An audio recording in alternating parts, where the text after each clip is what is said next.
ঈদ মোবারক everyone, সবাইকে ঈদের অনেক অনেক শুভেচ্ছা। আজকের এই স্পেশাল দিনে আমি শেয়ার করব আমার ঈদের দিনের গল্প। আমরা কোথায় গেলাম, কি করলাম, কি কি খেলাম, সবকিছু নিয়েই থাকছে আমার আজকের এই ভ্লগ। এটাই ছিল আমার ঈদের আউটফিট। আর এইবার ঈদে আমি ঘাড়ারা নিয়েছিলাম। এখানে আমি খুব সুন্দর করে সবকিছু রেডি করে নিয়েছিলাম। এই ড্রেসটা আমি পরে নিলাম অ্যান্ড তোমরা অবশ্যই কমেন্ট করে জানাবা যে আমার এই ড্রেসটা তোমাদের কাছে কেমন লেগেছে। এখন আমি মেকআপ করব, আর মেকআপের জন্য আমি আজকে সব হারল্যানের কসমেটিক্স ইউজ করব। সো প্রথমেই আমি আমার লেন্সটা পরে নিচ্ছি অ্যান্ড লেন্স ডিটেলস আমি শেয়ার করতে পারছি না। আমি অনেক আগে লেন্সটা কিনেছিলাম, সো কোন ব্র্যান্ড কি শেড আমার কোনো কিছুই মনে নেই। একটু ময়শ্চারাইজার দেওয়ার পর এখানে আমি ওজিয়ার প্রাইমারটা ইউজ করে নিচ্ছি। অ্যান্ড আমি খুব একটা প্রাইমার ইউজ করি না, বাট আজকে যেহেতু আমি একটু ভারী মেকআপ চাচ্ছি, so long time makeup stay করার জন্য প্রাইমার ইজ ভেরি ইম্পর্ট্যান্ট। এখন আমি নিয়রের এই কনসিলারটা দিয়ে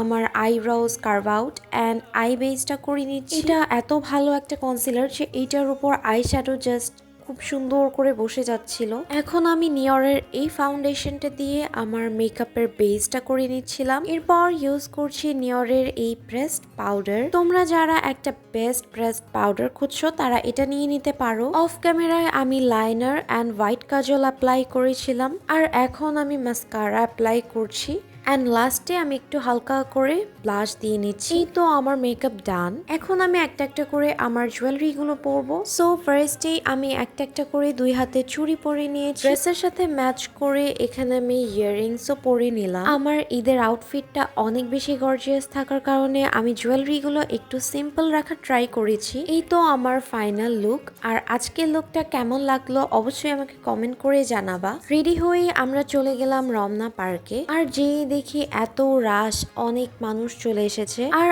আমরা মেইনলি রমনা পার্কে গিয়েছিলাম আমাদের দুজনের ফটোশুট করার জন্য। এত রাশের মধ্যে আমরা আমাদের ক্যামেরাম্যানও খুঁজে পাচ্ছিলাম না। যাই হোক, কোনোভাবে শুট করার পর আমরা চলে গেলাম বেলি রোডের কেএফসিতে। আমরা প্রথমে মেডশেফে যেতে যাচ্ছিলাম, বাট সেখানে অনেক সিরিয়াল থাকার কারণে আমাদের কেএফসিতে আসতে হয়। আর কেএফসিতে যেয়ে দেখি এখানে একদমই ওইরকম কোনো মানুষের গ্যাদারিং ছিল না। আর আমি একটু নিরিবিলি থাকতেই পছন্দ করি, আমার এত রাশ ভালোও লাগে না। আর ঈদের সময় এরকম একটা জায়গা পাওয়াও খুব টাফ, যেহেতু ঈদের সময় সবাই সব জায়গায় বেড়াতে যায়। ফাইনালি আমাদের অর্ডারটা চলে আসে। এখানে আমরা একটা কম্বো অর্ডার করেছিলাম। এই কম্বোটার মধ্যে একটা বার্গার, একটা চিকেন ফ্রাই, দুইটা স্ট্রিপস অ্যান্ড দুইটা চিকেন উইংস ছিল। কম্বোটার মধ্যে পেপসিও ইনক্লুডেড ছিল। আর কেএফসির ক্রাশারটা আমি কখনোই মিস দিই না, এটা আমার কাছে খুবই রিফ্রেশিং লাগে। খাওয়া দাওয়া করার পর আমরা দুজনেই বাসার দিকে রওনা দিচ্ছিলাম। হাঁটতে হাঁটতে চোখে পড়ে গেল একটা সুন্দর ফ্লাওয়ার শপ। আমার তো ফ্লাওয়ার্স অনেক ভালো লাগে। আমার হাজবেন্ডের চোখে যখনই ফ্লাওয়ার্স গুলো পড়ে তখন